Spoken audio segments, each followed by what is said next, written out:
प्रचारक टीका घरों भर के जाता, बीमारी कोई भी हो ठोक देना। जे होर गुलामी करनी है तो फिर कर लो, फिर बह जाने टेके। मोयां दे विच कोई मतभेद नहीं हुंदा कि सानू किसान भरावां दे नाल जाना चाहिए है। भाई जी 26-27 नूं आपां नाल ही जा रहे हैं उन्हां दे। कहंदे जे जना खुद मुख्तियारी लै सकदा है ते आपां क्यों पिछे रह गए। देखो साडे कोले रिलीजियस लीडर नहीं है, साडे कोले कोई सोशल लीडर नहीं है, कोई पोलीटिकल लीडर नहीं है। साडे वर्गिਆਂ ਨੂੰ बदनाम क्यों करते हैं? इस RSS का बंदा, ये फलाने का। फिर 10 होर भेजो ना इहो जिहे तैयार करके, कोई इहो जी गल कीती होवे जिहड़ी दिल्ली दे हक च भुगतदी होवे। हुण धर्मी फौजियां ने जदों दरबार साहब ते अटैक की गल चली, उन्होंने अपनी नौकरियां नूं लत्त मारी सी कि नहीं मारी? पर उत्थे मैं कदे भी ये गल नहीं कही भी बीजेपी नूं वोट। जिहड़ा ते गुरु गोबिंद सिंह दे थल्ले काम कर रहा चिट्टे दिन साहिबजादे घर चों खड़ाते, ते जिहड़ा वजीर खान दे थल्ले काम करदा पिया उन्हें साहिबजादियां पिछे एडी वड्डी कुर्बानी देती। गल ये नहीं कि तुसी किस पार्टी दे थल्ले काम करदे हो, गल यह भी थोड़ी सोच कित्थे काम करदी है।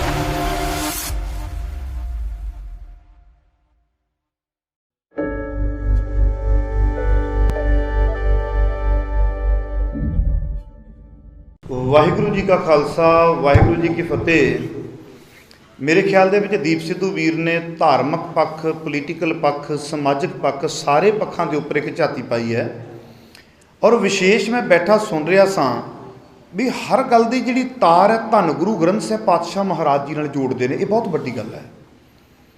अज सानूं ये सारियां चीज़ां समझणियां चाहीदियां ने भी गुरु ग्रंथ साहिब पातशाह महाराज सानू किड्डी वड्डी रोशनी दिंदे ने। बदकिस्मती ये है भी असी सतगुर पातशाह जी दे कोलों चानण लैके अपना बौद्धिक हनेरा दूर नहीं किया। पर जाना नहीं, आप एक छोटा जिहा काम करते हैं, क्योंकि वीर ने एक गल कही है भी जे तुहाडा कोई सवाल होवे ते तुसी कर सकते हो, तो इन्नी संगत दे विचों सवाल कोई भी ना आवे, ये भी माड़ी गल है। क्योंकि सवाल भी जिहड़ा पैदा हुंदा है ना, सवाल जिहड़ा है वो भी तुहाडी बौद्धिकता दे विचों पैदा हुंदा है। मैं कई बारी गड्डी ड्राइव कर रहा होना, मेरा बच्चा कोई ऐसा सवाल कर दिंदा है, कई बारी वाइफ कह देंदे ने ओ तू पापा नूं गड्डी चला लैण दे, तो मैं कहना होना नहीं, इहदा सवाल जिहड़ा उत्पन्न होया ना, एक चंगे संकेत ने कि बच्चा अपने प्यो दे उपर सवाल करदा पिया भी पापा किवें होया।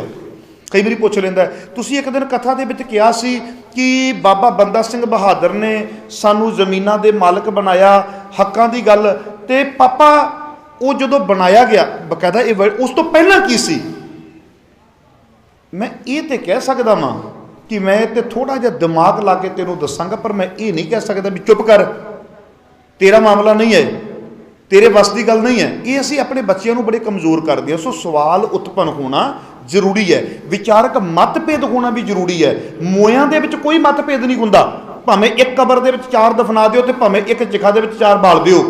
जिउंदियां दे विच मतभेद हुंदे ने, फिर की होया, साडे भरावां विच भी मतभेद हो सकदा है, साडीआं जथेबंदियां विच भी माड़ा मोटा हो सकदा। वो साडा परिवारक मसला है, कौमी घर दे विच अपणीआं गल्लां करांगे। सो मेरी एक बेनती है भी आपां एक छोटा जिहा प्रोग्राम हुण एक करदे हां, अद्धे कु घंटे दा, ज़्यादा लंबा ना करिए। ते मैं चाहांगा उहदे विच संगत दे सवाल होण, तुहाडे मन दे विच इन्हां नियमां नूं, कानूनां नूं लैके जां खुद मुख्तियारी हक्कां नूं लैके कोई सवाल होवे तो आप वीर जी तो करते हैं, आप लाहा लेने, दोबारा समा कदों मिलेगा? नदी नाव संजोगी मेले आप कहने होने ना, खरे दोबारा सबब बने कि ना बने। इस करके सवाल करना चाहिए तो वीर जवाब देणगे। और मैं एक छोटी जी बेनती करा, संगत वालों कोई भी सवाल होवे तो मेरा वीर जरूर करे। जिमें दीप सिद्धू वीर जी, मेरे मन के एक सवाल सी, शुरुआत मैं अपने को ही कर लेना वा।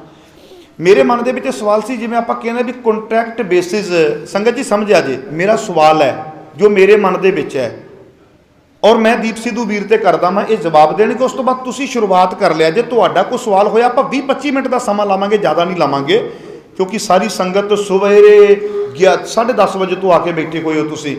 मेरे दीप सिद्धू वीर ये सवाल सी भी जे कॉन्ट्रैक्ट बेसिस के उपर साडीआं जमीनां दे उपर कॉन्ट्रैक्टर आएगा, ਉਹਦੇ ਨਾਲ ਸਾਡਾ ਕੰਟਰੈਕਟ ਹੋਏਗਾ। जे कोई शख्स कहता कि मैं कॉन्ट्रैक्ट नहीं करना चाहता, ये मेरी मालकी है, मैं तो आप ही वाहूँ, फिर वो की होएगा? कोई सरकार का प्रैशर पएगा, दबाव पएगा, या वो अपनी जमीन आप वाह सकता है?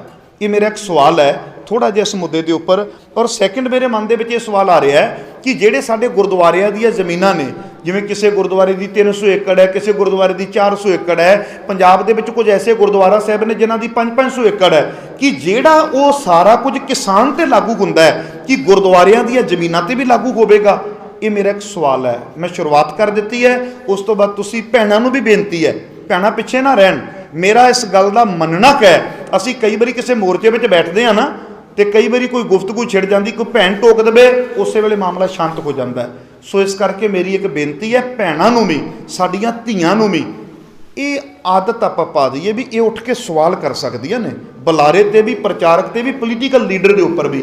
ਸੋ ਮੇਰਾ ਸਵਾਲ ਸੀ, ਤੇ ਮੈਂ ਚਾਹਾਂਗਾ ਦੀਪ ਸਿੱਧੂ ਵੀਰ ਦਾ ਜਵਾਬ ਤੁਸੀਂ ਜ਼ਰੂਰ ਦਿਓ ਕਿ ਜਿਹੜੀਆਂ ਗੁਰਦੁਆਰਿਆਂ ਦੀਆਂ ਪ੍ਰਾਪਰਟੀਆਂ ਨੇ, ਬੜੀਆਂ ਦੁਕਾਨਾਂ ਨੇ ਗੁਰਦੁਆਰਿਆਂ ਦੀਆਂ, ਬੜੀਆਂ ਜ਼ਮੀਨਾਂ ਨੇ, ਉਹ ਸਾਰਿਆਂ ਦਾ ਕੀ ਬਣੇਗਾ? ਕਿ ਇਹ ਨਿਯਮ ਜੋ ਹੈ ਉਹ ਕਿਸਾਨਾਂ ਵਾਸਤੇ ਹੈ? ਜੇ ਲੈਂਡ ਵਾਸਤੇ ਹੈ ਤੇ ਲੈਂਡ ਦੇ ਵਿੱਚ ਤੇ ਫਿਰ ਗੁਰਦੁਆਰਿਆਂ ਦੀ ਲੈਂਡ ਵੀ ਆ ਜਾਂਦੀ ਹੈ, ਫਿਰ ਅਸੀਂ ਕੀ ਕਰਾਂਗੇ? ਕਿਤੇ ਟਕਰਾਓ ਵਾਲੀ ਸਥਿਤੀ ਤੇ ਨਹੀਂ ਸਾਡੀ ਬਣੇਗੀ? ਇਹ ਮੇਰਾ ਸਵਾਲ ਹੈ ਔਰ ਦੀਪ ਸਿੱਧੂ ਵੀਰ ਦਾ ਜਵਾਬ ਦਿੰਦੇ ਨੇ। ਧੰਨਵਾਦੀ ਹਾਂ। ਬੜਾ ਵਧੀਆ ਸਵਾਲ ਪੁੱਛਿਆ ਜੀ ਤੁਸੀਂ। ਪਹਿਲੀ ਗੱਲ ਤੇ ਆਪਾਂ ਆਉਨੇ ਆ, ਜੇ ਕੰਟਰੈਕਟ ਦੀ ਆਪਾਂ ਗੱਲ ਕਰੀ ਨਾ, ਜਦੋਂ ਤੁਸੀਂ ਕੰਪਨੀ ਨੂੰ ਕਿਸੇ ਨੂੰ ਕੰਟਰੈਕਟ ਤੇ ਦੇਤੀ ਜ਼ਮੀਨ, ਸਭ ਤੋਂ ਵੱਡੀ ਜਿਹੜੀ ਉਹਦੇ 'ਚ ਅਸੀਂ ਗੱਲ ਨਹੀਂ ਸਮਝਦੇ ਵੀ ਸਾਡੀ ਖੁਦ ਮੁਖਤਿਆਰੀ ਉਹਦੇ ਨਾਲ ਚਲੀ ਜਾਂਦੀ ਆ ਅੱਜ। ਔਰ ਇਹੀ ਜਿਹੜਾ ਅਹਿਸਾਸ ਆ, ਇਹ ਅਹਿਸਾਸ ਸਾਨੂੰ ਆਜ਼ਾਦੀ ਦਾ ਪ੍ਰਤੀਕ ਆ। ਜਦੋਂ ਖੁਦ ਮੁਖਤਿਆਰੀ ਗਈ, ਖੁਦ ਮੁਖਤਿਆਰੀ ਕੀ ਆ? ਅੱਜ ਜੇ ਕਿਸੇ ਕੋਲੇ 2 ਕਿੱਲੇ ਵੀ ਆ, ਅਗਲਾ ਕਹਿੰਦਾ ਯਾਰ ਜੇ ਮੈਂ ਬੀਜਾਂ ਨਾ ਬੀਜਾਂ ਮੇਰੀ ਮਰਜ਼ੀ ਆ, ਕੀ ਬੀਜਣਾ ਨਹੀਂ ਬੀਜਣਾ ਮੇਰੀ ਮਰਜ਼ੀ ਆ। ਕੱਲ੍ਹ ਨੂੰ ਤੁਹਾਨੂੰ ਜੇ ਦੱਸਿਆ ਜਾਵੇ ਵੀ 3 ਸਾਲਾਂ ਲਈ 5 ਸਾਲਾਂ ਲਈ ਆਹੀ ਬੀਜਣਾ, ਤੇ ਜੇ ਇਹੋ ਇਸ ਕੁਆਲਿਟੀ ਦੀ ਕਣਕ ਹੋਈ ਜਾਂ ਝੋਨਾ ਹੋਇਆ ਤੇ ਅਸੀਂ ਖਰੀਦਾਂਗੇ, ਨਹੀਂ ਤਾਂ ਪਏ ਆ ਤੇਰੇ, ਕਿਉਂਕਿ ਕੰਟਰੈਕਟ ਤਾਂ ਇਹੀ ਕੀਤਾ ਜਾਊਗਾ ਨਾ। ਅੱਜ ਸਾਡੇ ਤੇ ਇਹ ਪਾਬੰਦੀ ਨਹੀਂ ਆ। ਹੁਣ ਕਣਕ 19-21 ਆ, ਝੋਨਾ 19-21 ਆ, ਪਰ ਮੰਡੀਕਰਨ ਹੋ ਜਾਂਦਾ ਉਹਦਾ। ਅਗਲੀ ਗੱਲ, ਤੁਹਾਡੀ ਧਰਤੀ ਨਾਲ ਜਦੋਂ ਤੁਹਾਡੇ ਤੋਂ 5 ਸਾਲ ਵਾਸਤੇ ਕੰਟਰੈਕਟ ਲੈ ਲਿਆ, ਤੁਹਾਡੀ ਧਰਤੀ ਨਾਲ ਹੀ ਤਾਂ ਤੁਹਾਡਾ ਸੱਭਿਆਚਾਰ ਜੁੜਿਆ, ਤੁਹਾਡੀ ਸਿਆਸਤ ਜੁੜੀ ਆ। ਤੁਸੀਂ ਉਸ ਤੋਂ ਬਾਅਦ ਦਿਹਾੜੀਏ ਵਾਂਗੂ, ਕੰਟਰੈਕਟ ਲੇਬਰ ਵਾਂਗੂ ਕੰਮ ਕਰ ਰਹੇ ਹੋ ਉਹਦੇ ਤੇ। ਔਰ ਕੰਪਨੀਆਂ ਐਡੇ ਐਫੀਸ਼ੀਐਂਟ ਦੀ ਪੰਜਾਬੀ ਕੀ ਹੁੰਦੀ ਆ ਵੀ ਇੰਨੇ ਪੁਖਤਾ ਢੰਗ ਨਾਲ ਉਹ ਕੰਮ ਕਰਦੀਆਂ, ਉਹਨਾਂ ਨੇ ਆਪਦੀ ਡੋਮੀਨੇਸ਼ਨ, ਆਪਦਾ ਗਲਬਾ ਪਾ ਹੀ ਲੈਣਾ ਹੁੰਦਾ। ਇਹਦੀ ਇੱਕ ਆਪਾਂ ਐਗਜ਼ਾਮਪਲ ਦਿੰਦੇ ਹਾਂ। ਮੋਹਾਲੀ 'ਚ ਏਅਰਪੋਰਟ ਜਦੋਂ ਬਣ ਰਿਹਾ ਸੀ, ਤੇ ਉੱਥੇ ਇਹ ਮੇਰੇ ਕੋਲ ਰੀਸੈਂਟ ਐਗਜ਼ਾਮਪਲ ਆਈ, ਮੈਂ ਉਹ ਪਹਿਲਾਂ ਵੀ ਗੱਲ ਕੀਤੀ ਆ। ਉੱਥੇ ਕਿਸਾਨ ਜਿਨ੍ਹਾਂ ਦੀਆਂ ਜ਼ਮੀਨਾਂ ਏਅਰਪੋਰਟ 'ਚ ਆਈਆਂ, ਐਕਵਾਇਰ ਕਰ ਲਈਆਂ ਗਈਆਂ, ਤੇ ਉਹਨਾਂ ਨੂੰ ਪੈਸੇ ਦਿੱਤੇ, ਵਧੀਆ ਪੈਸੇ ਦਿੱਤੇ। ਉਹ ਅੱਜ ਸਾਡੇ ਕੋਲੇ ਮੋਰਚਿਆਂ 'ਚ ਆਉਂਦੇ ਆ ਤੇ ਇਸ ਪ੍ਰੋਟੈਸਟ 'ਚ ਹਿੱਸਾ ਲੈ ਰਹੇ ਆ। ਮੈਂ ਉਹਨਾਂ ਨੂੰ ਪੁੱਛਿਆ ਕਿਉਂ? ਕਹਿੰਦੇ ਸਾਡੀ ਸਿਆਸਤ ਹੀ ਖੋਲ੍ਹੀ ਯਾਰ। ਸਾਡੇ ਪਿੰਡ ਨੰਬਰਦਾਰ, ਸਰਪੰਚ ਕੌਣ ਹੁੰਦਾ ਸੀ, ਕਿਵੇਂ ਬਣਾਉਂਦੇ ਸੀ, ਉਹ ਸਾਡੇ ਕੋਲੇ ਆਉਂਦੇ ਸੀ, ਸਾਨੂੰ ਵੋਟਾਂ ਪਾਓ, ਜਾਂ ਭੋਗਾਂ 'ਚ ਵਿਆਹਾਂ 'ਚ ਸਾਨੂੰ ਸੱਦਦੇ ਸੀ। ਅਸੀਂ ਹੁਣ ਉਸ ਧਰਤੀ ਨਾਲੋਂ ਨਹੀਂ ਖੁਰ ਗਏ। ਜਦੋਂ ਉਸ ਧਰਤੀ ਨਾਲੋਂ ਖੁਰ ਗਏ, ਸਾਡਾ ਸੱਭਿਆਚਾਰ, ਸਾਡੀ ਸਿਆਸਤ, ਸਭ ਕੁਝ ਖੁਰ ਗਈ। ਔਰ ਕਹਿੰਦੇ ਇਹ ਸਾਨੂੰ ਪਹਿਲਾਂ ਨਹੀਂ ਪਤਾ ਸੀ ਗੱਲ। ਸੋ ਕੰਟਰੈਕਟ ਫਾਰਮਿੰਗ ਆ ਜਿਹੜੀ, ਜੇ ਤੁਸੀਂ ਦਿਹਾੜੀਦਾਰ ਬਣਨਾ ਤਾਂ ਕੰਟਰੈਕਟ ਫਾਰਮਿੰਗ ਤੁਹਾਡੇ ਲਈ ਬਹੁਤ ਚੰਗੀ ਆ। ਜੇ ਤੁਸੀਂ ਮਾਲਕ ਰਹਿਣਾ, ਫਿਰ ਕੰਟਰੈਕਟ ਫਾਰਮਿੰਗ ਆ ਜਿਹੜੀ, ਤੁਸੀਂ ਦੇਖ ਲਓ ਕਿਉਂ ਅੱਜ ਅਸੀਂ ਵੈਸੇ ਵੀ ਕੰਟਰੈਕਟ ਫਾਰਮਿੰਗ ਕਰਾ ਰਹੇ ਹਾਂ। ਕਿੱਡੇ ਵੱਡੇ ਲੈਵਲ 'ਚ ਘਾਣ ਹੋ ਗਿਆ ਖੇਤੀ ਦਾ। ਜਿਹੜਾ ਸਾਡੇ ਕੋਲੇ ਨਾ ਰਿਸੋਰਸਿਸ ਹੁੰਦੇ ਆ, ਸਾਡੇ ਰਿਸੋਰਸਿਸ, ਸਾਡੇ ਜਿਹੜੇ ਆ ਸਰਮਾਏ, ਉਹਨਾਂ ਨੂੰ ਸਮਝਦੇ ਆ ਪਹਿਲਾਂ। ਸਰਮਾਏ ਕੀ ਹੁੰਦੇ ਆ? ਸਾਡਾ ਪਾਣੀ ਤੇ ਸਾਡੀ ਮਿੱਟੀ, ਇਹ ਸਾਡਾ ਸਰਮਾਇਆ। ਪਾਣੀ ਲਾਓਗੇ ਤਾਂ ਮਿੱਟੀ 'ਚੋਂ ਅਨਾਜ ਪੈਦਾ ਹੋਊਗਾ, ਮਿੱਟੀ ਪਾਣੀ ਤੋਂ ਬਿਨਾਂ ਤਾਂ ਅਨਾਜ ਪੈਦਾ ਨਹੀਂ ਹੋ ਸਕਦਾ। ਇਹ 2 ਸਰਮਾਏ ਆ ਪੰਜਾਬ ਦੇ। ਅਗਲਾ ਸਰਮਾਇਆ ਇਹਦੇ ਨਾਲ ਜੁੜਿਆ ਹੋਇਆ ਸਾਡਾ ਸਕਿੱਲ, ਵੀ ਅਸੀਂ ਖੇਤੀ ਕਰਨਾ ਜਾਣਦੇ ਹਾਂ, ਸਾਡੇ ਕੋਲ ਇੱਕ ਸਕਿੱਲ ਸੀ ਇਹ।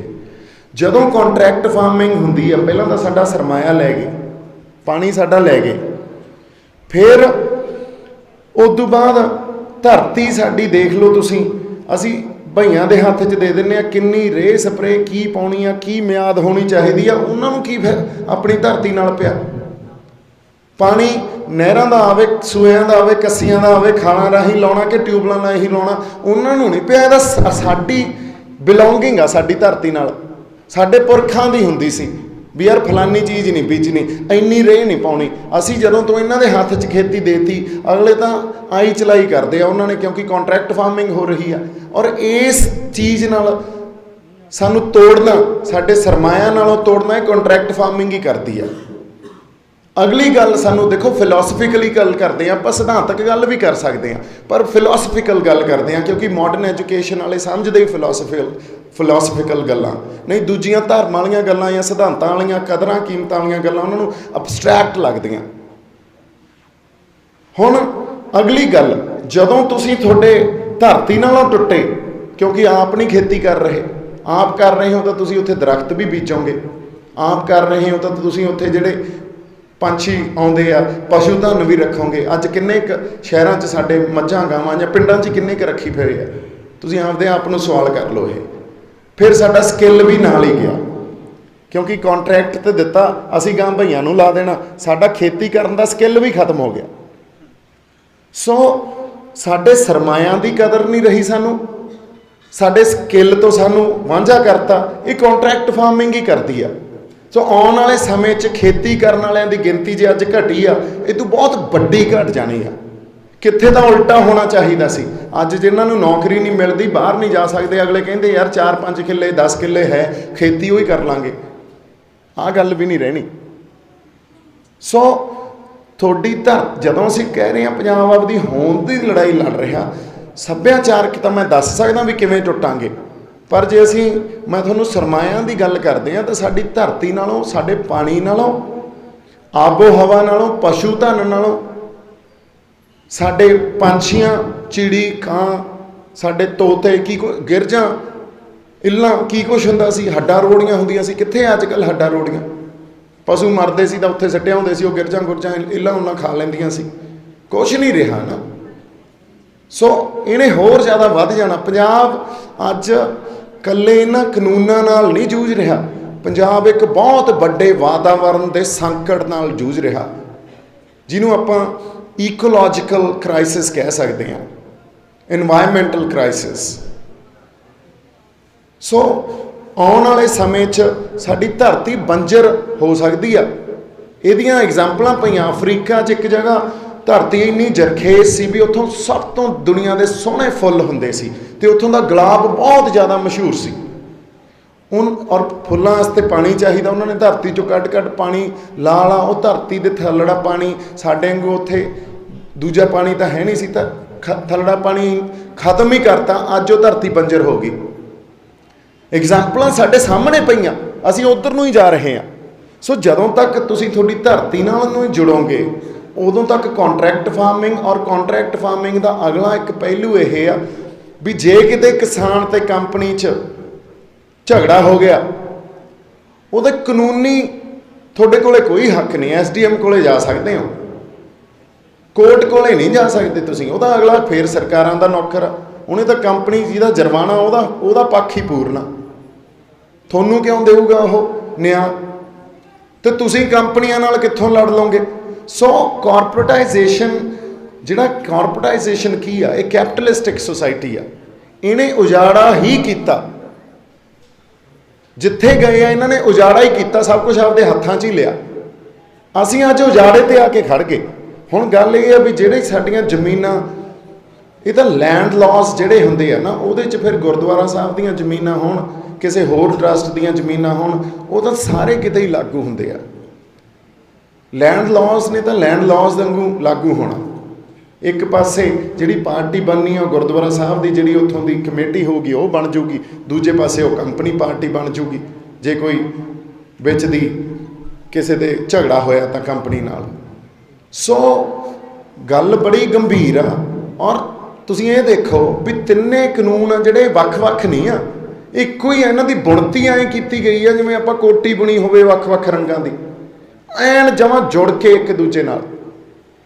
ਇੱਕ ਪਾਸੇ ਉਹਨਾਂ ਨੇ ਪਹਿਲਾਂ ਜਮਾਖੋਰੀ ਵੀ ਅਨਾਜ ਕਿੰਨਾ ਕੁ ਰੱਖ ਸਕਦੇ ਆ, ਨਹੀਂ ਰੱਖ ਸਕਦੇ, ਉਹ ਲੀਗਲ ਕਰਤੀ ਵੀ ਹੁਣ ਜਿੰਨਾ ਮਰਜ਼ੀ ਰੱਖੋ, ਕੰਪਨੀਆਂ ਨੂੰ ਖੁੱਲ੍ਹ ਆ। ਕੰਪਨੀਆਂ ਆ ਕੇ ਹੁਣ ਖਰੀਦ ਵੀ ਸਕਦੀਆਂ, ਅਨਾਜ ਵੀ ਰੱਖ ਸਕਦੀਆਂ, ਅਤੇ ਕੰਟਰੈਕਟ ਫਾਰਮਿੰਗ ਵੀ ਕਰਾ ਸਕਦੀਆਂ। ਸੋ ਫਿਰ ਰਹਿ ਕੀ ਗਿਆ ਸਾਡੇ ਕੋਲੇ? ਸਾਡੇ ਕੋਲੇ ਅੱਜ ਵੀ ਪੰਜਾਬ 'ਚ ਹੋਰ ਕੋਈ ਇੰਡਸਟਰੀ ਨਹੀਂ ਆ। ਅਸੀਂ ਅੱਜ ਵੀ ਖੇਤੀਬਾੜੀ ਦੇਖੋ ਤੁਸੀਂ, ਸਭ ਤੋਂ ਵੱਡੀ ਐਗਜ਼ਾਮਪਲ ਮਾਖੂ ਸਾਹਿਬ ਪਹਿਲਾਂ ਵੀ ਆਪਾਂ ਗੱਲ ਕੀਤੀ ਆ, ਇਸ ਸਾਲ ਨੋਬਲ ਪ੍ਰਾਈਜ਼ ਜਿਹਨੂੰ ਮਿਲਿਆ ਉਹ ਉਸ ਕੰਪਨੀ ਨੂੰ ਜਾਂ ਉਸ ਅਦਾਰੇ ਨੂੰ ਮਿਲਿਆ ਜਿਹਨੇ ਲੋਕਾਂ ਦੇ ਢਿੱਡ ਭਰੇ ਆ, ਭੁੱਖਿਆਂ ਨੂੰ ਖਾਣਾ ਖਵਾਇਆ। ਤਾਂ ਅੱਜ ਵੀ ਢਿੱਡ ਭਰਨਾ ਸਭ ਤੋਂ ਵੱਡੀ ਗੱਲ ਆ ਦੁਨੀਆ ਲਈ, ਇਸ ਮਾਡਰਨ ਯੁੱਗ 'ਚ ਵੀ। ਜੇ ਕਹਿੰਦੇ ਆ ਤੁਸੀਂ ਸ਼ਾਂਤੀ ਰੱਖਣੀ ਹੈ ਨਾ, ਤਾਂ ਲੋਕਾਂ ਦੇ ਢਿੱਡ ਭਰੇ ਰਹਿਣ, ਫੇਰ ਹੀ ਸ਼ਾਂਤੀ ਰਹਿ ਸਕਦੀ ਆ। ਅਸੀਂ ਤਾਂ ਸਾਡੀ ਧਰਤੀ ਤੋਂ ਢਿੱਡ ਮੈਨੂੰ ਲੱਗਦਾ ਪੂਰੇ ਦੇਸ਼ ਨੂੰ ਸਾਲਾਂ ਬੱਧੀ ਖਵਾ ਰਹੇ ਹਾਂ, ਤੇ ਅੱਜ ਅਸੀਂ ਭੁੱਖੇ ਮਰਾਂਗੇ ਫਿਰ ਤਾਂ ਕੋਈ, ਸਾਡੇ ਕੋਲੇ ਸਾਡੀ ਖੁਦਮੁਖਤਿਆਰੀ ਜ਼ਮੀਨਾਂ, ਫਸਲ ਜਦੋਂ ਕਣਕ ਝੋਨੇ ਨੇ ਵੱਢ ਕੇ ਸਾਡੇ ਜਦੋਂ ਆ ਕੇ ਵਿਹੜਿਆਂ 'ਚ ਨਾ ਸਿੱਟੀ ਤੇ ਅਗਲੇ ਨੇ ਖੇਤਾਂ 'ਚੋਂ ਹੀ ਚੱਕ ਲਈ, ਤੇ ਉਹ ਵੀ ਚੱਕਣੀ ਆ ਕਿ ਨਹੀਂ ਉਹ ਡਿਸਾਈਡ ਕਰਨਗੇ, ਫਿਰ ਸਾਨੂੰ ਕਿੱਥੋਂ ਸਾਡੇ ਕੋਲੇ ਖੁਦਮੁਖਤਿਆਰੀ ਰਹਿ ਜੂਗੀ। ਗੁਲਾਮ ਅਸੀਂ ਪਹਿਲਾਂ ਹੀ ਬਹੁਤ ਵੱਡੇ ਤੌਰ ਤੇ ਹੋ ਚੁੱਕੇ ਹਾਂ, ਜੇ ਹੋਰ ਗੁਲਾਮੀ ਕਰਨੀ ਆ ਤਾਂ ਫਿਰ ਬਹਿ ਜਾਂਦੇ ਆ ਟਿਕ ਕੇ। ਇੱਕ ਬੇਨਤੀ ਮੈਂ ਹੋਰ ਕਰਦੇ ਹਾਂ, ਜਦੋਂ ਕੋਈ ਵੀਰ ਸਵਾਲ ਕਰਦਾ ਹੈ ਨਾ, ਹੋ ਸਕਦਾ ਕਿ ਉਹਦੇ ਸਵਾਲ ਨਾਲ ਮੇਰੀ ਸਹਿਮਤੀ ਨਾ ਹੋਵੇ ਜਾਂ ਸਾਡੇ ਜਵਾਬਾਂ ਨਾਲ ਉਹਨਾਂ ਦੀ ਸਹਿਮਤੀ ਨਾ ਹੋਵੇ, ਇਹ ਕੁਦਰਤੀ ਹੋ ਜਾਂਦਾ ਹੈ। ਪਰ ਆਪਾਂ ਇੰਨੀ ਕੁ ਬਰਦਾਸ਼ਤ ਸ਼ਕਤੀ ਤੇ ਸਹਿਣਸ਼ੀਲਤਾ ਰੱਖਣੀ ਹੈ ਵੀ ਕਿਤੇ ਸਾਡਾ ਵਿਚਾਰਕ ਮਤਭੇਦ ਵੀ ਹੋ ਜਾਂਦਾ ਹੈ ਤਾਂ ਕੋਈ ਗੱਲ ਨਹੀਂ, ਅਸੀਂ ਉਹਨੂੰ ਸ਼ਰਵਣ ਕਰਾਂਗੇ। ਐਸਾ ਆਪਾਂ ਸਿਸਟਮ ਬਣਾ ਕੇ ਰੱਖਣਾ ਹੈ, ਬੜੀ ਸਾਡੇ ਅੰਦਰ ਇਹ ਚੀਜ਼ ਚਾਹੀਦੀ ਹੈ। ਤੇ ਇੱਥੇ ਸੰਗਤ ਵੱਲੋਂ ਇੱਕ ਸਵਾਲ ਆਇਆ ਹੈ ਆਪਣੇ ਦੀਪ ਸਿੱਧੂ ਵੀਰ ਜੀ, ਮੈਂ ਮਾਈਕ ਤੇ ਤਾਂ ਬੋਲਣ ਲੱਗਾ ਕਿਉਂਕਿ ਵੀਰ ਬੋਲੇ ਸੀ, ਸੰਗਤ ਨੂੰ ਆਵਾਜ਼ ਨਹੀਂ ਆਈ।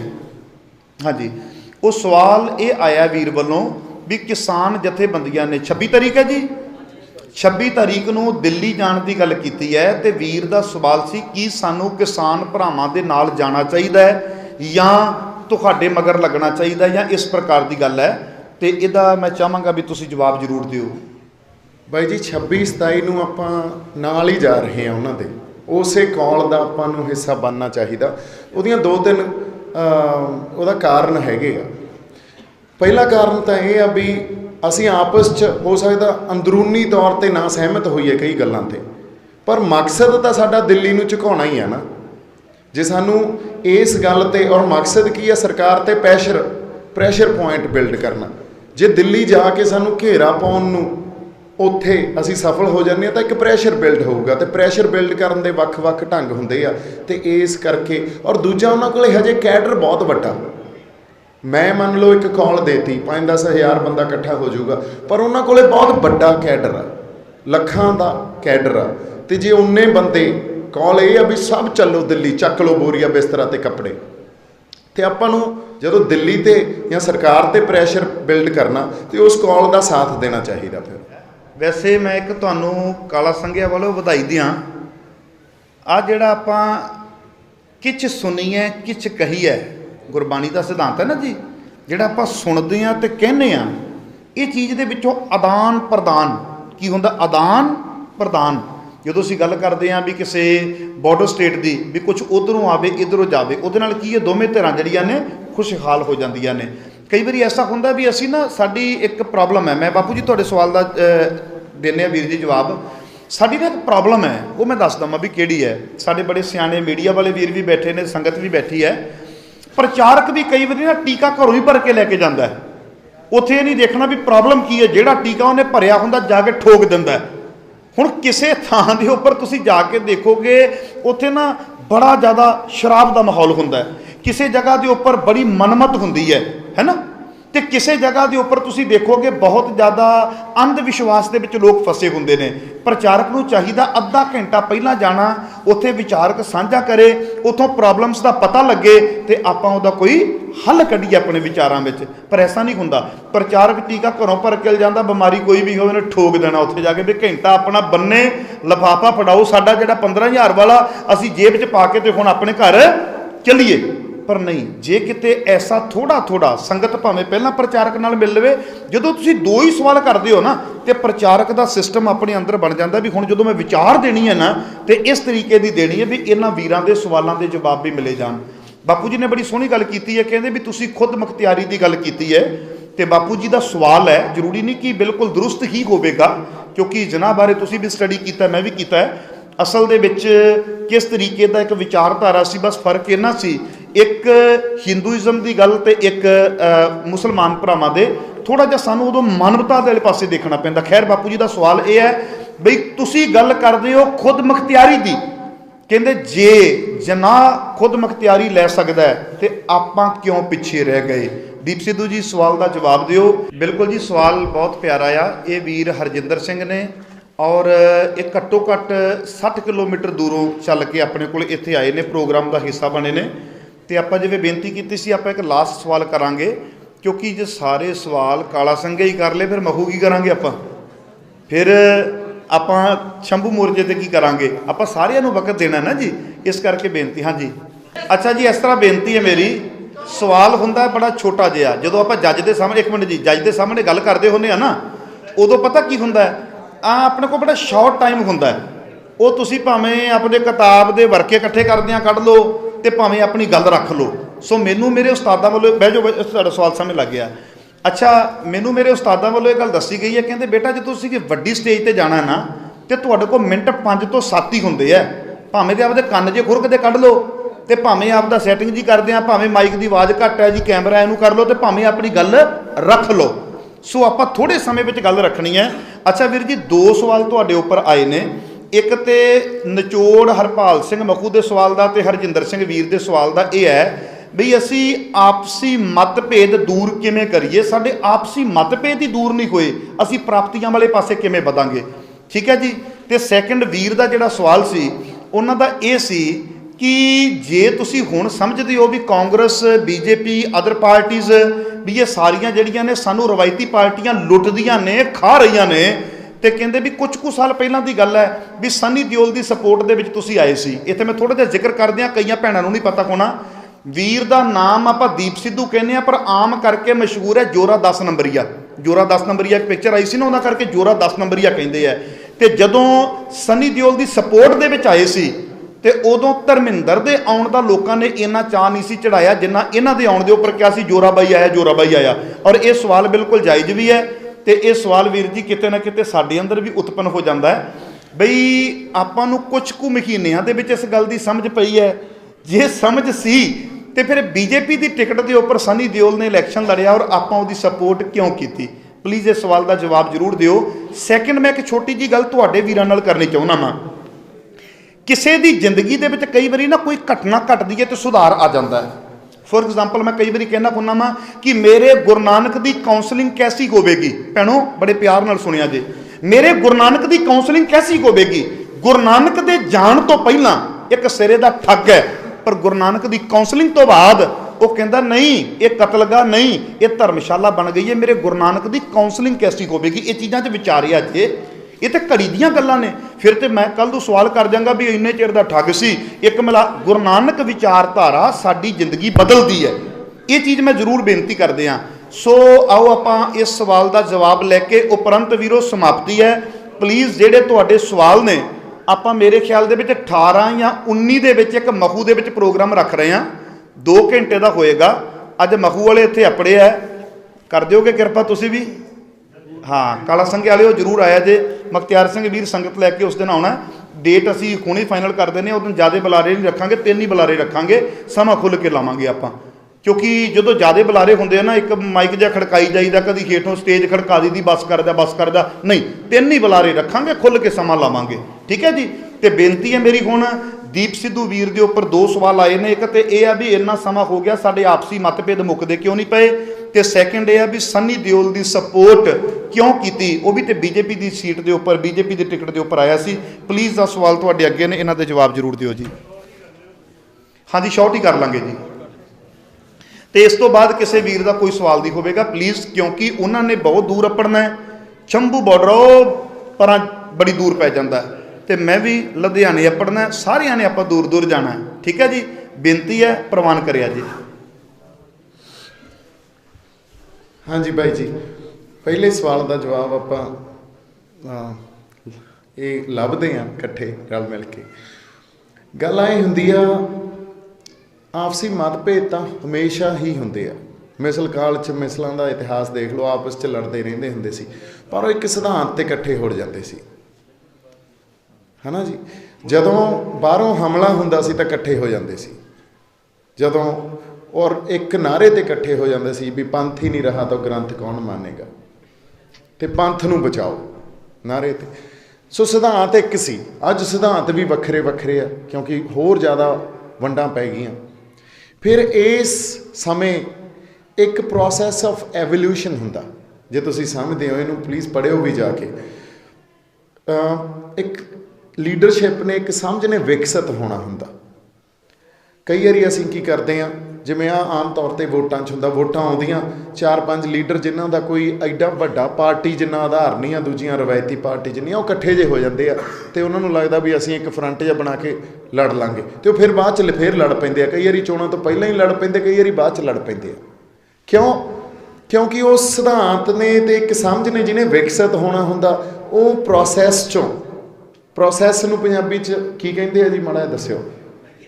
ਹਾਂ, ਪ੍ਰਕਿਰਿਆ 'ਚੋਂ ਗੁਜ਼ਰੇ ਹੀ ਨਹੀਂ ਹੁੰਦੇ। ਉਹ ਜਿਹੜੀ ਵਿਕਸਿਤ ਹੋਣ ਦੀ, ਇੱਕ ਸਮਝ ਵਿਕਸਿਤ ਹੋਣ ਦੀ ਪ੍ਰਕਿਰਿਆ ਨਾ, ਉਹਦੇ 'ਚੋਂ ਗੁਜ਼ਰੇ ਨਹੀਂ ਹੁੰਦੇ। ਸੋ ਜਦੋਂ ਤੱਕ ਅਸੀਂ ਇਕੱਠੇ ਹੋ ਕੇ ਜਾਂ ਇੱਕ ਆਰਗੇਨਾਈਜੇਸ਼ਨ ਲੈਵਲ 'ਤੇ ਇੱਕ ਪ੍ਰਕਿਰਿਆ 'ਚੋਂ ਵਿਕਸਿਤ ਹੋਣ ਦੀ 'ਚੋਂ ਨਹੀਂ ਗੁਜ਼ਰਾਂਗੇ, ਉਦੋਂ ਤੱਕ ਸਾਡੀ ਅੰਡਰਸਟੈਂਡਿੰਗ ਇੱਕ ਦੂਜੇ ਨਾਲ ਬਣਨੀ ਬਹੁਤ ਮੁਸ਼ਕਿਲ ਆ।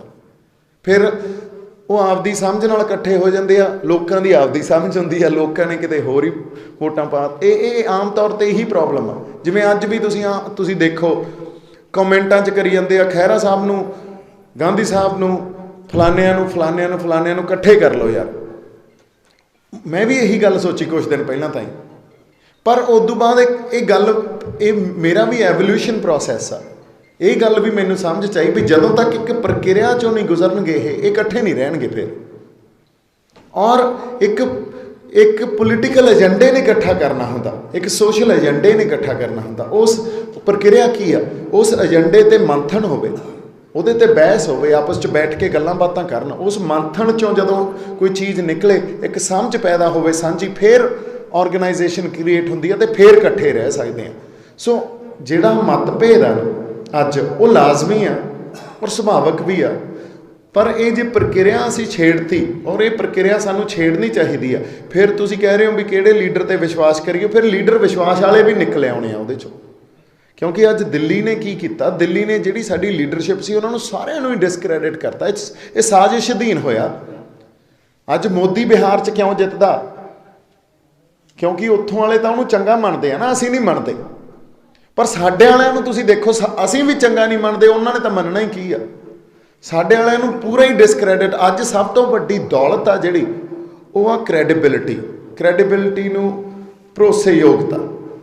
ਜਿਹੜਾ ਭਰੋਸੇਯੋਗਤਾ ਵਾਲਾ ਬੰਦਾ, ਉਹ ਸਭ ਤੋਂ ਜ਼ਿਆਦਾ ਅਮੀਰ ਬੰਦਾ ਅੱਜ ਇਸ ਟਾਈਮ 'ਚ, ਚਾਹੇ ਉਹ ਸੋਸ਼ਲੀ ਆ, ਚਾਹੇ ਪੋਲੀਟੀਕਲੀ ਆ, ਚਾਹੇ ਉਹ ਰਿਲੀਜੀਅਸਲੀ ਆ। ਦੇਖੋ ਸਾਡੇ ਕੋਲੇ ਰਿਲੀਜੀਅਸ ਲੀਡਰ ਨਹੀਂ ਆ, ਸਾਡੇ ਕੋਲੇ ਜਿਹਦੇ 'ਤੇ ਅਸੀਂ ਭਰੋਸਾ ਕਰ ਸਕੀਏ ਅੱਖਾਂ ਬੰਦ ਕਰਕੇ। ਸਾਡੇ ਕੋਲੇ ਕੋਈ ਸੋਸ਼ਲ ਲੀਡਰ ਨਹੀਂ ਆ, ਕੋਈ ਪੋਲੀਟੀਕਲ ਲੀਡਰ ਨਹੀਂ ਆ, ਸਭ ਡਿਸਕ੍ਰੈਡਿਟ ਹੋਏ ਪਏ ਆ। ਅਤੇ ਦੂਜਿਆਂ ਨੂੰ ਵੀ, ਸਾਡੇ ਵਰਗਿਆਂ ਨੂੰ ਬਦਨਾਮ ਕਿਉਂ ਕਰਦੇ ਆ? ਇਸੇ ਕਰਕੇ, ਕਿਉਂਕਿ ਆਪਦਾ ਤਾਂ ਕੁਛ ਬਣਦਾ ਨਹੀਂ। ਇਹ RSS ਦਾ ਬੰਦਾ, ਇਹ ਫਲਾਨੇ ਦਾ ਬੰਦਾ। ਯਾਰ ਐਂ ਤਿਆਰ ਕਰਕੇ ਫਿਰ 10 ਕੁ ਹੋਰ ਭੇਜੋ ਨਾ, ਇਹੋ ਜਿਹੇ ਤਿਆਰ ਕਰਕੇ ਬੰਦੇ ਜਿਹੜੇ ਕੌਮੀਅਤ ਦੀ ਗੱਲ ਕਰਦੇ ਹੋਣ। ਕਿਸੇ ਨੇ ਇਹ ਜਦੋਂ ਸਵਾਲ ਕਰਨੇ ਬੜੀ, ਔਰ ਅੱਜ ਤੱਕ ਜੇ ਮੈਂ ਆਪਦੀ ਗੱਲ ਕਰਾਂ, ਮੈਂ ਕੋਈ ਇਹੋ ਜਿਹੀ ਗੱਲ ਕੀਤੀ ਹੋਵੇ ਜਿਹੜੀ ਦਿੱਲੀ ਦੇ ਹੱਕ 'ਚ ਭੁਗਤਦੀ ਹੋਵੇ, ਕੋਈ ਵੀ ਇੱਕ ਸਟੇਟਮੈਂਟ ਵੀ। ਸੋ ਐਂ ਬੰਦੇ ਨਹੀਂ ਤਿਆਰ ਹੁੰਦੇ, ਐਂ ਉਹਨਾਂ 'ਚ ਇਤਿਹਾਸ ਨਹੀਂ ਵੜਦੇ ਹੁੰਦੇ, ਐਂ ਉਹਨਾਂ 'ਚ ਸੋਚ ਨਹੀਂ ਵੜਦੀ ਹੁੰਦੀ। ਤਿਆਰ ਹੋਇਆਂ ਦਾ ਅਤੇ ਅਸਲ ਆ ਜਿਹੜੇ ਉਹਨਾਂ ਦਾ ਪਤਾ ਲੱਗ ਜਾਂਦਾ ਹੁੰਦਾ। ਅਗਲੀ ਗੱਲ, ਇਹ ਗੱਲ ਤੁਹਾਡੀ ਜਮਾਂ ਸੱਚੀ ਆ। ਦੇਖੋ ਇਹ ਗੱਲ ਮੈਂ ਐਂ ਸਮਝਦਾ, ਇੱਕ ਨਾ ਚਿਣਗ ਅੰਦਰ ਜਿਹੜੀ ਹੁੰਦੀ ਆ, ਇਹ ਤਾਂ ਮੇਰੇ ਹਮੇਸ਼ਾ ਹੀ ਸੀ। ਤੁਸੀਂ ਮੇਰੇ 4 ਸਾਲ 5 ਸਾਲ ਪਹਿਲਾਂ ਦੀਆਂ ਪੋਸਟਾਂ ਦੇਖੋ, ਉਦੋਂ ਜਥੇਦਾਰ ਗੁਰਜੰਟ ਸਿੰਘ ਬੋਸਿੰਘ ਵਾਲਾ, ਉਹਨਾਂ ਦੀ ਪੋਸਟ ਪਾ ਕੇ ਉਹਦੇ 'ਤੇ ਲਿਖਿਆ ਕੀ ਹੋਇਆ ਮੈਂ, ਹੈ ਨਾ। ਇਹ ਮੇਰੇ ਪਹਿਲਾਂ ਹੀ ਸੀ, ਮੇਰੇ ਜਦੋਂ ਮੈਂ ਫੇਸਬੁੱਕ ਸ਼ੁਰੂ ਕੀਤਾ, ਤੁਸੀਂ ਜਦੋਂ ਪੜ੍ਹੋਗੇ ਤਾਂ ਮੈਂ ਜੁੜਿਆ ਕਿੱਥੇ ਆ, ਸੰਤਾਂ ਦੇ ਬਾਰੇ ਕੀ ਗੱਲ ਕਰਦਾ ਸੀ। ਪਰ ਜਦੋਂ ਸਨੀ ਬਾਈ ਨਾਲ ਆਇਆ, ਮੈਨੂੰ ਆਈ ਸੀ ਵੀ ਪਹਿਲਾਂ ਤਾਂ ਮੇਰਾ ਭਰਾ, ਮੇਰਾ ਦੋਸਤ ਖੜਾ, ਇਹਨੂੰ ਜਿਤਾਉਣਾ ਯਾਰ। ਪਰ ਉੱਥੇ ਮੈਂ ਕਦੇ ਵੀ ਇਹ ਗੱਲ ਨਹੀਂ ਕਹੀ ਵੀ BJP ਨੂੰ ਵੋਟ ਪਾਓ, ਸਨੀ ਬਾਈ ਨੂੰ ਵੋਟ ਪਾਓ, ਇਹਨੂੰ ਨਾ ਆਪਾਂ ਹਰਾ ਦਈਏ ਯਾਰ, ਕਿਤੇ ਬੰਦਾ ਚੰਗਾ। ਔਰ ਜਦੋਂ ਮੇਰਾ ਉਹ ਵਾਹ ਪਏ ਜਾਣੀ ਹੈ ਅਤੇ ਰਾਹ ਪਏ ਜਾਣੀ ਹੈ, ਇਹ ਗੱਲ ਕਿੱਥੋਂ ਤੱਕ ਸਾਜ਼ਿਸ਼ਾਂ ਘੜੀ ਬੈਠੀ ਆ। ਕਿਉਂਕਿ ਮੈਂ 10 ਸਾਲ ਬੰਬੇ ਰਿਹਾ, ਪੰਜਾਬ ਆਉਂਦਾ ਸੀ ਤਾਂ ਇੱਕ ਅੱਧੀ ਰਾਤ ਲਈ ਆਉਣਾ, ਪਰ ਮੈਂ ਪੰਜਾਬ ਅੰਦਰੋਂ ਖੁਰਨ ਤਾਂ ਕਦੇ ਨਹੀਂ ਦਿੱਤਾ। ਪਰ ਜਦੋਂ ਇੱਥੇ ਆ ਕੇ ਮੈਂ ਚੋਣਾਂ 'ਚ ਵਿਚਰਿਆ, ਉਦੋਂ ਮੈਨੂੰ ਇਹ ਗੱਲ ਪਤਾ ਲੱਗੀ ਵੀ ਗੱਲ ਤਾਂ ਯਾਰ ਬਾਹਲੀ ਗੰਭੀਰ ਆ। ਉਦੋਂ ਮੇਰੀ ਬੀਜੇਪੀ ਨਾਲ ਜਾਂ ਉਹਨਾਂ ਦੇ ਉੱਥੋਂ ਦੇ ਬੰਦਿਆਂ ਨਾਲ ਜਿਹੜੇ ਸੰਚਾਲਨ ਸੀ ਚੋਣਾਂ ਦੇ, ਉਹਨਾਂ ਨਾਲ ਜਮਾ ਹੀ ਨਹੀਂ ਬਣੀ ਕਿਸੇ ਨਾਲ। ਅਤੇ ਮੈਂ ਆਪਦੇ ਤੌਰ 'ਤੇ ਜਦੋਂ ਵੋਟ ਵੀ ਲੈਂਦਾ ਸੀ, ਮੈਂ ਇਹ ਕਹਿੰਦਾ ਸੀ ਯਾਰ ਇਹਨਾਂ ਨੇ ਹਰਾ ਦੇਣਾ, ਅਸੀਂ ਆਪਦੇ ਬਾਈ ਨੂੰ ਹਾਰਨ ਨਹੀਂ ਦੇਣਾ, ਸਾਡੀ ਇੱਜ਼ਤ ਦੀ ਗੱਲ ਆ। ਅਤੇ ਮੈਂ ਹਰ ਬੰਦਾ ਉਹਨਾਂ ਦੇ ਹੱਕ 'ਚ ਖੜਾ ਕਰਤਾ ਸੀ, ਜਿਹੜਾ ਮਰਜ਼ੀ ਵਰਗ ਹੋਵੇ। ਸਾਡੇ ਈਵਨ ਹੁਣ ਬੀਜੇਪੀ ਦੇ ਸਾਡੇ ਸਿੱਖ ਕੌਮ ਕਿੰਨੀ ਅਗੇਂਸਟ ਆ, ਔਰ ਜਾਇਜ਼ ਆ। ਮੈਂ ਉਹਨਾਂ ਨੂੰ ਵੀ ਕਿਹਾ ਯਾਰ ਬਾਈ ਜੀ ਨਹੀਂ ਬੰਦਾ ਪਰ ਆਪਣਾ ਨਾ। ਪਰ ਗੱਲ ਇਹ ਆ, ਦੂਜੀ ਇੱਕ ਮੈਟਾਫਿਜ਼ੀਕਲ ਐਸਪੈਕਟ ਹੁੰਦਾ ਆਪਣੇ ਅੰਦਰ, ਚਿਣਗ ਜਦੋਂ ਜਾਗਣੀ ਹੁੰਦੀ ਆ, ਬਲਣੀ ਹੁੰਦੀ ਆ, ਔਰ ਉਹ ਗੁਰੂ ਦੇ ਲੜ ਲੱਗ ਕੇ ਹੀ ਬਲਦੀ ਆ। ਸੋ ਉਸ ਜ਼ਿੰਦਗੀ ਨੇ ਬੰਬੇ ਦੀ ਚਕਾ ਚੌਂਦ ਨੇ, ਜਾਂ ਜਿਹੜੀ ਜ਼ਿੰਦਗੀ ਨੇ, ਉਦੋਂ ਗਰਾਊਂਡ ਰਿਐਲਿਟੀ ਦਾ ਮੈਨੂੰ ਉਸ ਲੈਵਲ ਤੱਕ ਨਹੀਂ ਪਤਾ ਸੀ। ਪਰ ਲੋਕਡਾਊਨ 'ਚ ਮੈਂ ਆਪਦੇ ਆਪ ਨੂੰ ਸਮਾਂ ਦਿੱਤਾ। ਜਦੋਂ ਸਾਰਾ ਲੋਕਡਾਊਨ, ਉਹ 2-3 ਮਹੀਨੇ ਬੜੇ ਇਨਰਿਚਿੰਗ ਸੀ ਮੇਰੇ ਲਈ। ਉਸ ਲੋਕਡਾਊਨ ਨੇ ਮੈਨੂੰ ਇੱਕ ਵਾਰੀ ਫੇਰ, ਜਦੋਂ ਬਠਿੰਡਿਓਂ ਦਮਦਮਾ ਸਾਹਿਬ ਤੁਰ ਕੇ ਮੱਥਾ ਟੇਕਣ ਜਾਂਦੇ ਹੁੰਦੇ ਸੀ, ਅਤੇ ਜਿਹੜੀ ਅੰਦਰ ਸਾਡੇ ਉਸ ਵੇਲੇ ਜਜ਼ਬਾ ਹੁੰਦਾ ਸੀ, ਉਹਦੇ ਨਾਲ ਫੇਰ ਜੋੜਤਾ। ਦੇਖੋ, ਤੁਹਾਨੂੰ ਅਮਲਾਂ 'ਤੇ ਹੀ ਵਾਪਸ ਲੱਗਣਾ ਹੁੰਦਾ। ਅਮਲਾਂ ਤੋਂ ਜੇ ਦੂਰ ਹੋ ਗਏ, ਤੁਸੀਂ ਆਪਦੀ ਜਿਹੜੀ ਆਈਡੈਂਟਿਟੀ ਆ ਜਾਂ ਤੁਹਾਡੀ ਪਛਾਣ ਆ, ਇੱਕ ਵਿਲੱਖਣਤਾ, ਉਹ ਤੋਂ ਦੂਰ ਹੋ ਜਾਂਦੇ ਹੋ। ਉਹ ਅਮਲ ਪੰਜਾਬ 'ਚ ਰਹਿ ਕੇ ਜ਼ਿਆਦਾ ਬੰਦਾ ਜੁੜ ਸਕਦਾ, ਉੱਥੇ ਰਹਿ ਕੇ ਕੋਈ ਜ਼ਿੰਦਗੀ ਹੋਰ ਆ, ਉੱਥੋਂ ਦੇ ਰੁਝੇਵੇਂ ਹੋਰ ਆ, ਉਹ ਜੀਵਨ ਸ਼ੈਲੀ ਕੁਛ ਵੱਖਰੀ ਆ। ਉਹਨਾਂ ਅਮਲਾਂ ਤੋਂ ਮੈਂ ਦੂਰ ਸੀ। ਜਦੋਂ ਉਹਨਾਂ ਅਮਲਾਂ 'ਤੇ ਵਾਪਸ ਗਿਆ, ਫਿਰ ਉਹ ਅੰਦਰ ਚਿਣਕ ਬਲੀ ਵੀ ਨਹੀਂ, ਗੱਲ ਹੁਣ ਤਾਂ ਲੜਨਾ ਪਊ, ਹੁਣ ਤਾਂ ਗਲਮਿਆਂ ਤੱਕ ਆ ਗਈ ਗੱਲ। ਸੋ ਇਹ ਮੈਟਾਫਿਜ਼ੀਕਲ ਐਸਪੈਕਟ ਆ, ਇਹਨੂੰ ਆਰਟੀਕੂਲੇਟ ਵੀ ਨਹੀਂ ਕਰ ਸਕਦੇ ਆਪਾਂ। ਇਹਦਾ ਅੰਦਰ ਕਿਤੇ ਰੂਹ 'ਚ ਪਈ ਆ ਗੱਲ, ਕਿਹੜੇ ਬੰਦੇ ਨੇ ਕਦੋਂ ਜਾਗਣਾ, ਕੀ ਗੱਲ ਉਹਦੇ ਅੰਦਰ ਵੱਜਣੀ ਆ ਜਾ ਕੇ, ਇਹਨੂੰ ਆਰਟੀਕੂਲੇਟ, ਇਹਨੂੰ ਸ਼ਬਦਾਂ 'ਚ ਦੱਸਣਾ ਬੜਾ ਔਖਾ ਹੁੰਦਾ ਕਈ ਵਾਰੀ। ਪਰ ਜਿੰਨਾ ਕੁ ਮੈਂ ਬਿਆਨ ਕਰ ਸਕਦਾ ਸੀ ਉਹਨਾਂ ਕੁ ਕਰਤਾ ਜੀ। ਬਹੁਤ ਪਿਆਰੇ ਢੰਗ ਦੇ ਵਿੱਚ ਵੀਰ ਜੀ ਨੇ ਜਵਾਬ ਦਿੱਤਾ। ਜਾਣਾ ਨਹੀਂ ਜੀ, ਜਾਣਾ ਨਹੀਂ ਕਿਸੇ ਨੇ ਉੱਠ ਕੇ। ਇੱਥੇ ਮੈਂ ਇੱਕ ਛੋਟੀ ਜਿਹੀ ਗੱਲ ਤੁਹਾਡੇ ਨਾਲ ਕਰਾਂਗਾ, ਕਿਉਂਕਿ ਆਈ ਐਮ ਪ੍ਰੀਚਰ, ਪ੍ਰਚਾਰਕ ਹਾਂ, ਵਿਚਰਦਾ ਵਾਂ। ਇੱਕ ਚੀਜ਼ ਯਾਦ ਰੱਖਿਆ ਜੀ, ਆਪਾਂ ਜੱਸਾ ਸਿੰਘ ਰਾਮਗੜੀਆ ਦਾ ਨਾਮ ਸੁਣਿਆ ਜੀ? ਜੱਸਾ ਸਿੰਘ ਰਾਮਗੜੀਆ, ਰਾਮ ਰੌਣੀ ਤੋਂ ਰਾਮਗੜ੍ਹ ਤੇ ਰਾਮਗੜ੍ਹ ਤੋਂ ਰਾਮਗੜੀਆ, ਹੈ ਨਾ, ਇਸ ਤਰੀਕੇ ਨਾਲ ਹੋ ਗਿਆ। ਹੁਣ ਇੱਕ ਛੋਟੀ ਜਿਹੀ ਚੀਜ਼ ਸਮਝਿਆ ਜੀ, ਜੱਸਾ ਸਿੰਘ ਦਾ ਕੋਈ ਮਤਭੇਦ ਸੀ ਤੇ ਅਦੀਨਾ ਬੇਗ ਦੀ ਫੌਜ ਦੇ ਵਿੱਚ ਭਰਤੀ ਹੋ ਗਏ, ਪਤਾ ਨਾ ਆਪਾਂ ਨੂੰ। ਪਰ ਜਦੋਂ ਸਿੱਖਾਂ ਦੇ ਖਿਲਾਫ ਆਇਆ, ਜਦੋਂ ਚੜ੍ਹ ਕੇ ਆਏ, ਕਹਿੰਦਾ ਵੀ ਗੋਲੀ ਕਿਹਨਾਂ ਤੇ ਚਲਾਵਾਂ, ਸਾਹਮਣੇ ਆਪਣੇ ਭਰਾਵਾਂ ਤੇ ਚਲਾਵਾਂ? ਕਹਿੰਦਾ ਨਾ। ਉਸੇ ਵੇਲੇ ਹੀ ਉਹ ਸਿੱਖਾਂ ਵਾਲੇ ਪਾਸੇ ਆ ਗਿਆ। ਹੁਣ ਜੇ ਕੋਈ ਉਹਨੂੰ ਕਹੇ ਵੀ ਪਹਿਲਾਂ ਤੇ ਉਹਦੀ ਫੌਜ ਦੇ ਨਾਲ ਆਇਆ ਸੀ ਤੇ ਹੁਣ ਸਾਡੇ ਵਾਲੇ ਪਾਸੇ ਕਿਵੇਂ? ਤੇ ਜੇ ਇਹੀ ਸਵਾਲ ਆਪਾਂ ਕਹਿੰਦੇ ਆ ਧਰਮੀ ਫੌਜੀ, ਕੀ ਕਹਿੰਦੇ ਆ? ਧਰਮੀ ਫੌਜੀ। ਹੁਣ ਧਰਮੀ ਫੌਜੀਆਂ ਨੇ ਜਦੋਂ ਦਰਬਾਰ ਸਾਹਿਬ ਤੇ ਅਟੈਕ ਦੀ ਗੱਲ ਚੱਲੀ, ਉਹਨਾਂ ਨੇ ਆਪਣੀਆਂ ਨੌਕਰੀਆਂ ਨੂੰ ਲੱਤ ਮਾਰੀ ਸੀ ਕਿ ਨਹੀਂ ਮਾਰੀ? ਮਾਰੀ ਸੀ। ਹੁਣ ਜੇ ਕੋਈ ਉਹਨਾਂ ਨੂੰ ਕਹੇ ਵੀ ਪਹਿਲਾਂ ਤੇ ਤੁਸੀਂ ਫੌਜ 'ਚ ਭਰਤੀ ਸੀ ਇੱਕਦਮ ਕੀ, ਕਈ ਵਾਰੀ ਜ਼ਿੰਦਗੀ ਦੇ ਅੰਦਰ ਤਬਦੀਲੀ ਕੁਝ ਇਸ ਕਿਸਮ ਦੀ ਆਉਂਦੀ ਹੈ ਜਿਹਦੀ ਤੁਸੀਂ ਵੀ ਆਸ ਨਹੀਂ ਲਾਈ ਹੁੰਦੀ। ਔਰ ਹਿਸਟਰੀ ਇਹਨਾਂ ਚੀਜ਼ਾਂ ਨਾਲ ਭਰੀ ਹੋਈ ਹੈ। ਬੰਦਾ ਸਿੰਘ ਬਹਾਦਰ ਦੀ ਹਿਸਟਰੀ ਭਰੀ ਹੋਈ ਹੈ, ਪਹਿਲਾ ਜੀਵਨ ਕੀ ਸੀ, ਪਰ ਕਲਗੀਧਰ ਪਿਤਾ ਮਹਾਰਾਜ ਜੀ ਦੇ ਵਿਚਾਰਾਂ ਨੇ ਜ਼ਿੰਦਗੀ ਕਿਸ ਪੱਧਰ ਦੇ ਉੱਪਰ ਲਿਆ ਦਿੱਤੀ। ਸੋ ਇਸ ਕਰਕੇ ਇੰਝ ਕਹਿ ਸਕਦੇ ਹਾਂ ਵੀ ਦੀਵਾ ਤਿਆਰ ਸੀ, ਤੇਲ ਵਿੱਚ ਪਿਆ ਸੀ, ਬੱਤੀ ਵਿੱਚ ਪਈ ਸੀ, ਸ਼ਬਦ ਗੁਰੂ ਨੇ ਥੋੜੀ ਸੋਝੀ ਦੇ ਦਿੱਤੀ ਤੇ ਦੀਵਾ ਬਲ ਪਿਆ। ਪਰ ਕੋਈ ਨਾ, ਆਪਾਂ ਵੀਰ ਨੂੰ ਹੌਲੀ ਹੌਲੀ ਨਾ ਦਸਤਾਰ ਤੇ ਲੈਂਦਾ ਤੇ ਹੌਲੀ ਫਿਰ ਹਾਂ ਹੌਲੀ ਹੋਈ ਹੋ ਗਏ ਤੁਸੀਂ ਜਮਾਂ ਹੀ। ਹਾਂ ਬਿਲਕੁਲ, ਆਪਾਂ ਸਾਰਾ ਟਰੈਕ ਤੇ ਲੈ ਕੇ ਆਵਾਂਗੇ। ਤੇ ਦੂਜੀ ਰਹੀ ਗੱਲ, ਇੱਕ ਚੀਜ਼ ਸਿੱਖੋ, ਬੜੇ ਪਿਆਰ ਦੇ ਵਿੱਚ ਸਮਝਿਆ ਜੇ। ਮੈਂ ਅਕਸਰ ਐਗਜ਼ਾਮਪਲ ਦਿੰਦਾ ਹੁੰਦਾ ਵਾਂ, ਔਰ ਸਾਡੇ ਬਜ਼ੁਰਗ ਬੈਠੇ ਨੇ, ਵੀਰ ਭੈਣਾਂ ਬੈਠੇ ਨੇ, ਇੱਕ ਚੀਜ਼ ਕਦੀ ਵਿਚਾਰਿਆ ਜੇ। ਗੰਗੂ ਦਾ ਨਾਮ ਸਾਰਿਆਂ ਨੇ ਸੁਣਿਆ? ਗੰਗੂ ਦਾ ਸਾਰੇ ਜਾਣਦੇ ਆ। ਹਿਸਟਰੀ ਪੜ੍ਹ ਕੇ ਵੇਖੋ ਕੌਣ ਸੀ। ਇਹ ਗੁਰੂ ਘਰ ਦਾ ਕਰਮਚਾਰੀ ਸੀ। ਔਰ ਜਿਵੇਂ ਆਪਾਂ ਪੜ੍ਹਦੇ ਆ, ਪ੍ਰੋਫੈਸਰ ਸਾਹਿਬ ਸਿੰਘ ਨੇ ਰਸੋਈਆ ਲਿਖਿਆ, ਕਾਨ ਸਿੰਘ ਨਾਭਾ ਨੇ ਲਿਖਿਆ ਵੀ ਗੁਰੂ ਘਰ ਦਾ ਇੱਕ ਕਰਮਚਾਰੀ ਸੀ। ਹੁਣ ਇੱਥੇ ਇੱਕ ਚੀਜ਼ ਬੜੀ ਸਮਝਣ ਵਾਲੀ ਹੈ, ਇਹ ਗੁਰੂ ਗੋਬਿੰਦ ਸਿੰਘ ਦੇ ਥੱਲੇ ਕੰਮ ਕਰਦਾ, ਨਮਕ ਖਾਂਦਾ ਗੁਰੂ ਘਰ ਦਾ, ਹੈ ਨਾ। ਤੇ ਦੂਜੇ ਪਾਸੇ ਆ ਜਾਓ, ਆਪਾਂ ਪੜ੍ਹਦੇ ਹਾਂ ਸਰਹੰਦ ਦੀ ਧਰਤੀ ਤੇ, ਉੱਥੇ ਸਾਹਿਬਜ਼ਾਦਿਆਂ ਨੂੰ ਦੁੱਧ ਕਿਹਨਾਂ ਨੇ ਪਿਆਇਆ? ਸਾਰੇ ਜਾਣਦੇ ਨਾ, ਬਾਬਾ ਮੋਤੀ ਰਾਮ ਮਹਿਰਾ ਨੇ, ਆਪਾਂ ਸਾਰੇ ਜਾਣਦੇ ਹਾਂ। ਤੇਲੀਆਂ ਮਹੱਲੇ ਵਿੱਚ ਉਹਨਾਂ ਦੇ ਬੱਚੇ ਵੀ ਪੀੜੇ ਗਏ। ਕਾਹਦੇ ਲਈ? ਕਿ ਇਹਨੇ ਸਾਹਿਬਜ਼ਾਦਿਆਂ ਨੂੰ ਦੁੱਧ ਪਿਆਇਆ, ਹਕੂਮਤ ਦੇ ਬਾਗੀਆਂ ਨੂੰ ਦੁੱਧ ਪਿਆਉਣ ਦੀ ਸਜ਼ਾ ਦਿਓ, ਤੇਲੀਆਂ ਮਹੱਲੇ ਵਿੱਚ ਲਿਜਾ ਕੇ ਕੋਲੂ ਵਿੱਚ ਪੀੜ ਕੇ ਐਨ ਖਤਮ ਕਰ ਦਿਓ ਇਸ ਨੂੰ। ਜਿਵੇਂ ਤੇਲ ਨਹੀਂ ਆਪਾਂ ਕੱਢਦੇ ਆ ਤੇ ਵਿੱਚ ਪਾਉਂਦੇ ਆ, ਉਸ ਤਰੀਕੇ ਨਾਲ ਖਤਮ ਕਰ ਦਿਓ। ਹੁਣ ਇੱਕ ਚੀਜ਼ ਸਮਝਿਆ ਜੇ, ਗੰਗੂ ਕਿੱਥੇ ਕੰਮ ਕਰਦਾ? ਗੁਰੂ ਗੋਬਿੰਦ ਸਿੰਘ ਦੇ ਥੱਲੇ ਕੰਮ ਕਰਦਾ, ਤੇ ਚਿੱਟੇ ਦਿਨ ਸਾਹਿਬਜ਼ਾਦਿਆਂ ਤੇ ਮਾਤਾ ਜੀ ਨੂੰ ਆਪਣੇ ਘਰ ਦੇ ਵਿੱਚੋਂ ਗ੍ਰਿਫਤਾਰ ਕਰਵਾ ਰਿਹਾ। ਗੰਗੂ ਦੇ ਪਿੰਡ ਜਾ ਕੇ ਦੇਖ ਲਿਆ ਜੇ। ਠੀਕ। ਹੁਣ ਦੂਜੇ ਨੰਬਰ ਦੇ ਉੱਪਰ ਆ ਜਾਓ, ਜਿਹੜਾ ਵਜ਼ੀਰ ਖਾਨ ਦੇ ਥੱਲੇ ਕੰਮ ਕਰਦਾ ਹੈ, ਬਾਬਾ ਮੋਤੀ ਰਾਮ ਮਹਿਰਾ, ਉਹਨਾਂ ਦੇ ਸਥਾਨ ਤੇ ਵੀ ਲਿਖਿਆ ਹੋਇਆ ਵੀ ਇਹ ਇੱਥੋਂ ਦੇ ਕਰਮਚਾਰੀ ਸਨ।